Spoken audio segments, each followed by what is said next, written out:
COVID-19 has killed more than 4 million people around the world, and those that did survive had to stay isolated and away from others that may have been more vulnerable. And while all of those precautions were absolutely necessary, it didn't really do much for mental health, and that's especially true in people that have dementia. The Alzheimer's Association releases facts and figures on the disease every year, and in 2021 they have CDC preliminary records that show in 2020 there were 42,000 more deaths from Alzheimer's and other dementias compared to the average from the last 5 years. Now that comes out to be about a 16% increase. A lot of those families experience so much pain and loss from Alzheimer's and other dementias, and Kathleen Winters knows exactly what those families are going through. She's the executive director for the Alzheimer's Family Organization in the Tampa Bay area, and for her, it's very personal. I have an aunt that passed from Alzheimer's disease, and that was exactly the progression. She was a very outgoing individual, very social, and eventually became withdrawn to herself, very, very dependent on my uncle, would follow him from room to room to room, and fortunately, I guess you could say, she passed in her sleep from Alzheimer's. When my uncle woke up, she had passed. And Kathleen's experience is all too common. My grandmother actually passed away from Alzheimer's a few years ago, and one of the things that I noticed in the later part of the disease is not only do they forget names, faces, family members even, but they also forget how to talk, how to walk, even eat, and sometimes it felt like the brain had even forgotten how to survive entirely. The Alzheimer's Society says that people with dementia often develop apathy, and what this means is that they lose interest or enthusiasm or even concern about their life or situations. We do know that apathy, so actually sort of sitting still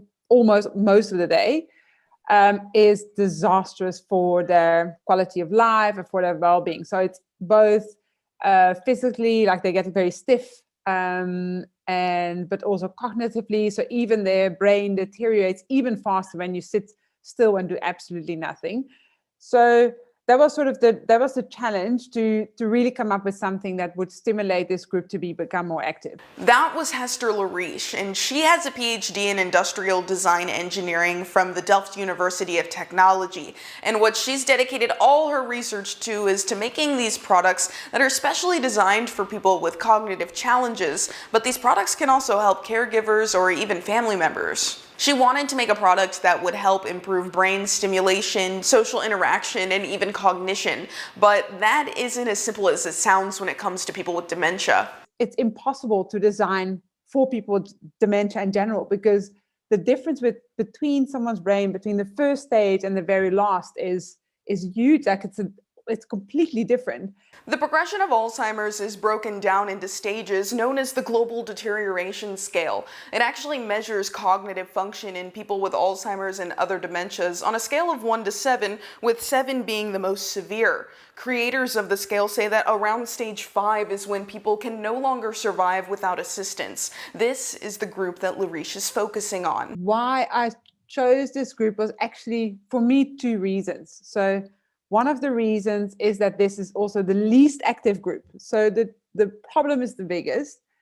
And the other reason is that products that are designed for the general public are never suitable for this group. So she created the Tovertafel, and what that means is magic table in Dutch. What the machine does, though, is project games onto a table, and it uses lights and sounds and animations to engage with people who have dementia, which could help with brain stimulation. The responses are different, and some people like it right away. People are very reluctant or maybe a little bit suspicious, but it is so captivating to have these bright, moving lights in front of you that in the end, we will have a interaction, or we have a projection that will evoke someone's response. While the product is specially designed for people with dementia and cognitive challenges, Lariche has actually noticed that through its use, there have been some effects on caregivers and family members. What I maybe love most about are the feedback that we get from family members or carers, that they see things that they either haven't seen before or that they used to see in the past. So responses are like, I've seen my mother again. because she was always very fanatic in games. And I saw the way she responded to this game that I could see her again. And I didn't see the dementia, or I didn't see the nursing home a little bit. I saw my mum.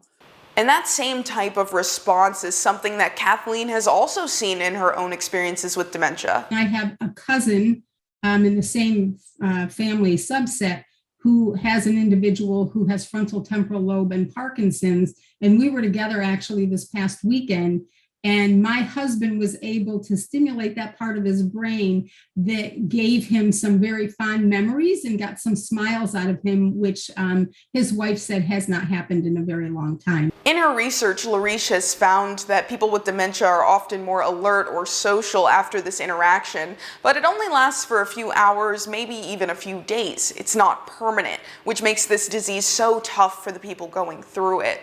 And while this isn't a cure for dementia, it could be used as a tool for slowing down the progression of the disease. A study at the University of Edinburgh actually tested the Tovertafel, and researchers found that patients responded positively and were able to engage with the device. One staff member even reported they always have a full table when using the magic table, and patients are facially bright when using this. The Alzheimer's Society adds when a person with apathy is withdrawn and loses their confidence and abilities, the apathy can actually get worse. So caregivers can support people with dementia by finding tasks and activities the person will enjoy.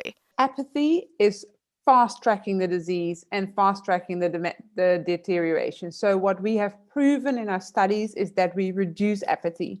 So in that sense, you can say, yes, we know that we are sort of interrupting a bit of the deterioration. And this is where the numbers get a little bit concerning.